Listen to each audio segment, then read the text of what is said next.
Chapter 8, building your tribe. When it comes to community and connection, join the expat group like Expats in Ho Chi Minh City, Black in Vietnam, Black in Saigon, housings, jobs, buy and sell groups, and the hobby or interest groups. If you want to join an international club, check your chambers of commerce like AmCham Vietnam or Sports League or even religious groups. If you want to have a language exchange partner, many Vietnamese are eager to practice their English.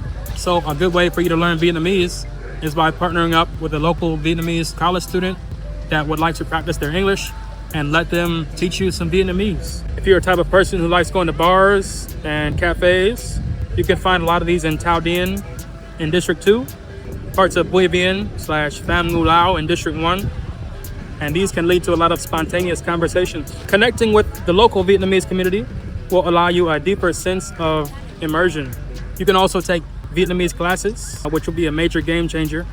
You can have a language exchange partner, you can volunteer, you can build relationships with your colleagues, your neighbors, and embrace local experiences.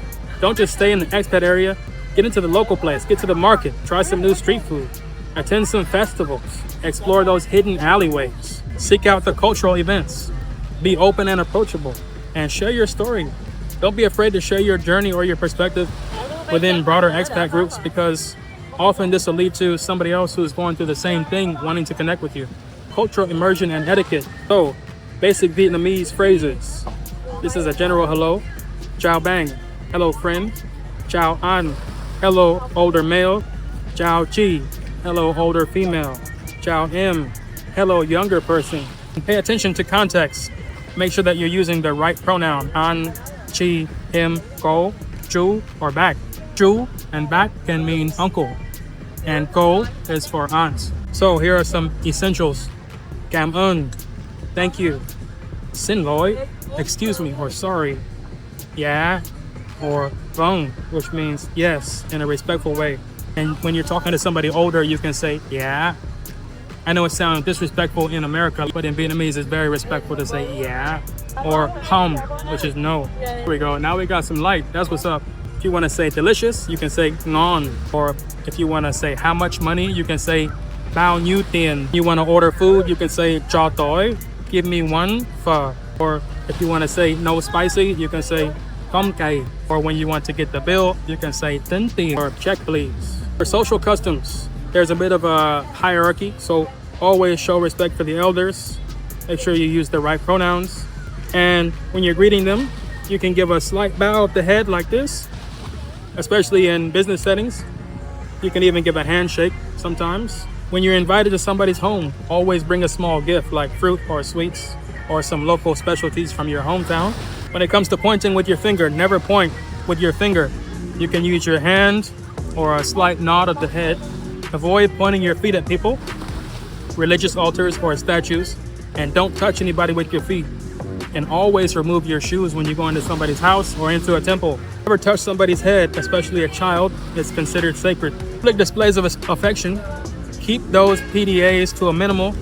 Hand holding's okay, but you should never be romantically, passionately kissing in public. When it comes to saving face, avoid direct confrontation or causing someone to lose face, which is making them feel embarrassed in public. If you have a complaint, always address it privately and politely. When it comes to dining etiquette, most meals are eaten with chopsticks, and if you're not skilled, practice. It's usually acceptable to ask for a fork or a spoon. When it comes to sharing food, don't be surprised if your host or friend serves you directly food onto your plate or into your bowl. This is a sign of care and hospitality. When it comes to passing food, use the utensils provided or the clean end of your chopstick. Never use the end that goes in your mouth. When it comes to your rice bowl, always hold it near your mouth. When it comes to slurping noodles, it can be acceptable in local eateries, and it can often indicate that you enjoy the food. When it comes to your plate, it's polite to finish everything on the plate, but don't feel obligated if you're very, very full. If you're actually full, you don't have to actually finish everything. When it comes to a temple, visiting temples, dress moderately. Shoulders and knees should be covered. Avoid sleeveless tops, shorts, and very short skirts. Take off your shoes. Be quiet, be respectful, don't point. Don't disturb the worshipers. Photos are usually acceptable, but be discreet, be respectful, never use flash on people. And always circulate clockwise when walking around pagodas. When it comes to riding a motorbike, honking is communication. It's not aggressive. It's a hello, I'm here. It's just a warning. Sidewalks are sometimes the roads, so don't be surprised if you see bikes up there on the sidewalk. Vehicles take the right of way, but motorbikes will weave around anything. As discussed, walk slowly, steadily when crossing the road and let the traffic move around you. When it comes to navigating differences, understand that Vietnamese can be a little bit more indirect. And so if there's a disagreement, it's usually done to save face and maintain harmony. Don't expect somebody to be direct with you when they answer something. Saving face. Always avoid embarrassing somebody. Never try to openly criticize somebody. PDA. Don't do it in public. Humor. Be mindful of your humor.